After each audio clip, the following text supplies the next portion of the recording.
Ny ao ambadiky ny tantara momba ny voninahitra anasako anao izany sy le hoe Kalvari toerany faratapom-boninahitra. Manasanao ampitiavana indray hiaraka andinika izany lohahevitra mahafinaritra izany.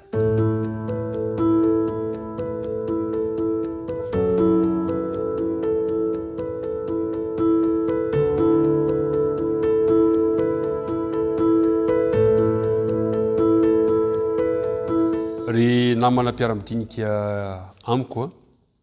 ampifaliana indray no isaorantsika an'Andriamanitra ka nafahantsika miona amin'ny alalan'izao fandarana izay inoko fa mankafitsika sy mamitsika loatra izao,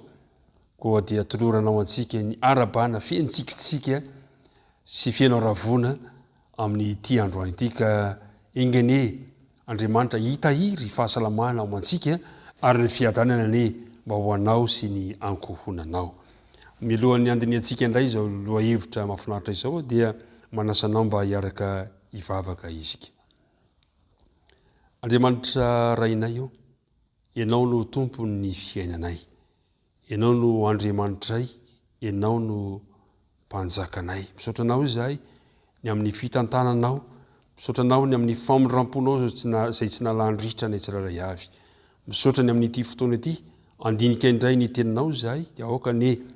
fahasoavanao aminay tsiraray avy, aoka ny fanena masina no hitaritarananay ka metraka ny teninao hitondra hery sy fanavaozana ao an-tsiraray avy, dia mitahi ny mpiara-midinika amiko, mitahi izao mpiaino izao noho ny amin'ny anaran'i Jesosy. Amen.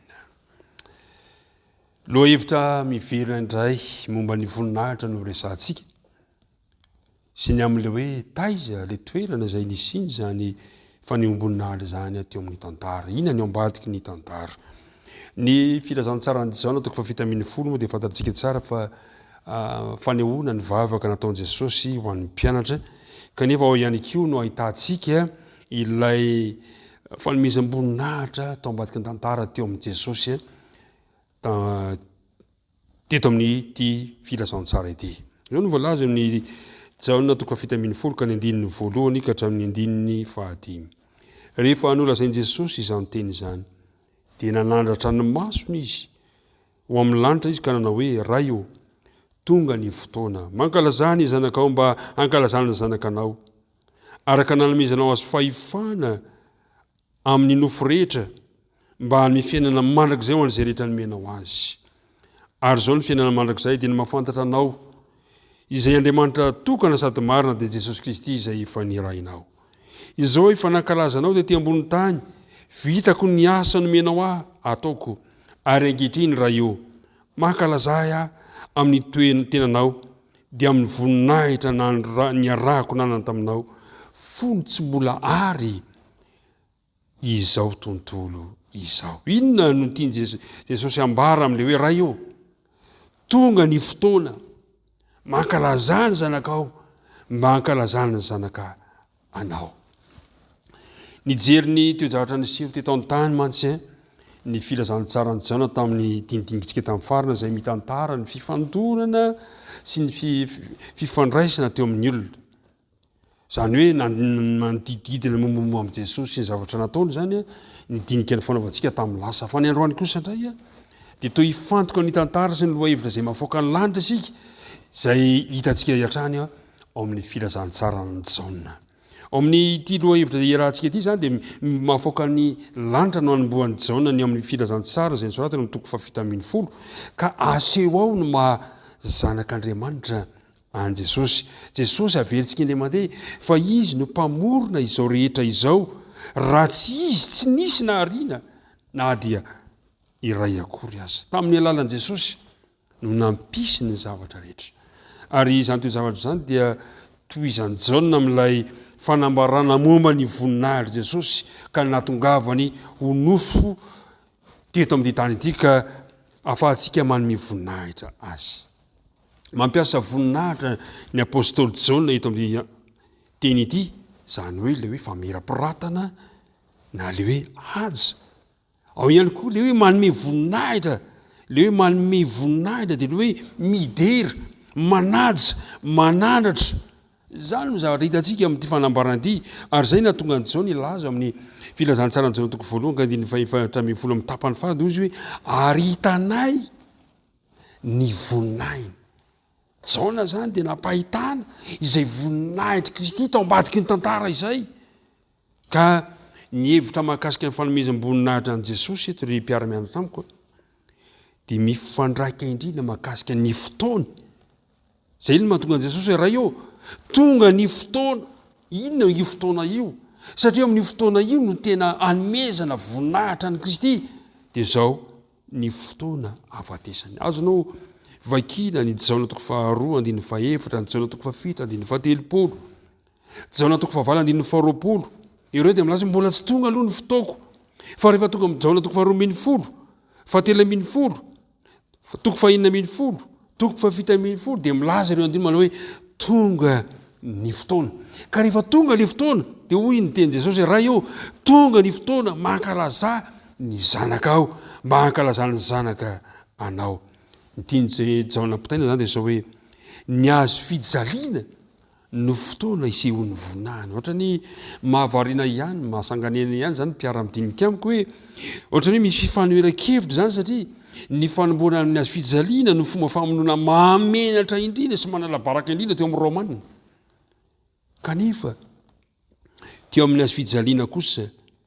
no nanehoan'Andriamanitra ny fitohizany tantaran'olombelona zay tapaka tamin'ny lanitra noho ny fahotana amin'Andriamanitra ny azo fijaliana zany no fomba nentin'Andriamanitra hanohizana indray ny fifandraisantsika amin'ny lanitra manontolo ary zay mahatonga hoe teo amin'ny azo fijaliana no ny tena faratampom-boninahitra zay nanankalazana